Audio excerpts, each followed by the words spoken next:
এই গণঅভ্যুত্থানের অন্যতম দিক হচ্ছে একটি নির্বাচিত সরকার। সেই নির্বাচিত সরকার যতক্ষণ না আসবে গণ অভ্যুত্থান তার মর্যাদা হারাবে।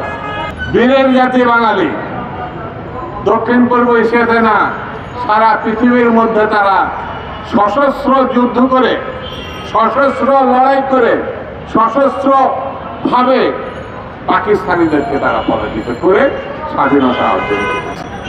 আপনারা এই যে ভারত ব্রিটিশের সঙ্গে দেন দরবার টেবিলে বসে কিন্তু যুদ্ধ করে না, দেন দরবার করে ব্রিটিশের সঙ্গে মিস্টার গান্ধী, নেহরু স্বাধীনতা অর্জন করেছেন, যুদ্ধ করে না। আপনারা এটা কিন্তু আপনাদের মনে রাখতে হবে। পাকিস্তানিরা স্বাধীনতা অর্জন করেছিল দেন দরবার করে, আপনার টেবিলে বসে। বাংলাদেশের স্বাধীনতা অর্জন হয়েছে যুদ্ধের ময়দানে। শেখ মুজিব পাকিস্তানের প্রধানমন্ত্রিত্ব চেয়েছিলেন, সেই কারণে সে যখন 25শে মার্চের রাত্রে আক্রমণের আগ পর্যন্ত তিনি আলোচনা করেছিলেন, যুদ্ধের কথা বলেন। এমন কোনো তথ্য প্রমাণ নেই কোনো জায়গায় তিনি মুখে স্বাধীনতার ঘোষণা দিয়েছিলেন। প্রমাণ এটাই আছে, বাংলাদেশে বীরের জাতি, বীর হিসাবে যিনি চিহ্নিত বাঙালি, তিনি হচ্ছেন শহীদ জিয়া রহমান। কালুরঘাট থেকে বলেছিলেন, আমি মেজর জিয়া বলছি, বাংলাদেশের স্বাধীনতা ঘোষণা করছি। একমাত্র বাঙালি, একমাত্র বাংলাদেশি যিনি স্বাধীনতা ঘোষণা করেছিলেন এবং রণাঙ্গনে যুদ্ধ করে স্বাধীনতা অর্জন করেছিলেন। পাঞ্জাব, পাঠান, বেলুচ, সিন্ধি, গোর্খা, যাদেরকে ব্রিটিশ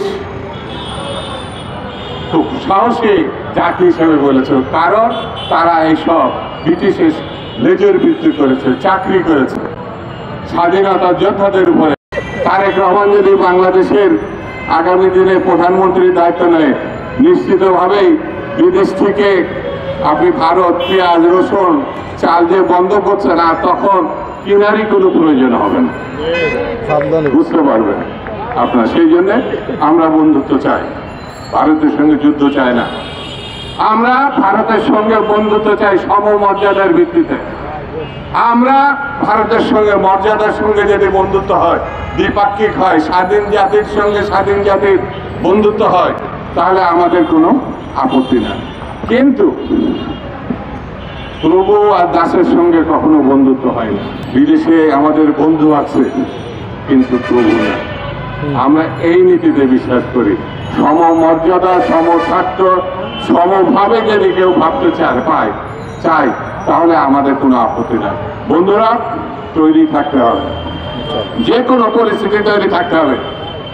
শহীদ জিয়া রহমান এটা আমাদেরকে নির্দেশ দিয়ে গেছিলেন এবং বেগম জিয়া প্রমাণ করেছে। আত্মমর্যাদাশীল জাতি হিসাবে যদি দাঁড়াতে হয়, তাহলে দায়িত্ব নিয়েই দাঁড়াতে হবে। সেই জন্য যে সুযোগ এসেছে, সেই সুযোগে আমাদের ব্যবহার করতে চাই। সর্বশেষ কথাটা বলে যায়, সেটি হচ্ছে ডক্টর মোহাম্মদ ইউনূস সাহেব একটু হুঁশে আসেন। এই গণঅভ্যুত্থানের অন্যতম দিক হচ্ছে একটি নির্বাচিত সরকার। সেই নির্বাচিত সরকার যতক্ষণ না আসবে গণ অভ্যুত্থান তার মর্যাদা হারাবে। যদি সেই মর্যাদায় ধরে রাখতে হয়, তাহলে নির্বাচিত সরকার প্রতিষ্ঠা করার মধ্য দিয়ে সংকট কাটাতে হবে। এর কোনো ভিন্ন পথ আছে, এটা আমি দেখতে হবে। সেই জন্য আমরা নির্বাচনকে আহ্বান করেছি। কেউ কেউ সরকারের কাছাকাছি থেকে বলার চেষ্টা করছে, যারা এই নির্বাচন যাবে তারা গণশত্রু। আমরা মনে করি নির্বাচনকে অ্যাভয়েড করতে চেয়েছে যারা শেখ হাসিনা, আর এই যে কিছু পোলাপান আছে তারা বলতে চাচ্ছে নির্বাচন ছেলে নাকি গণশত্রু।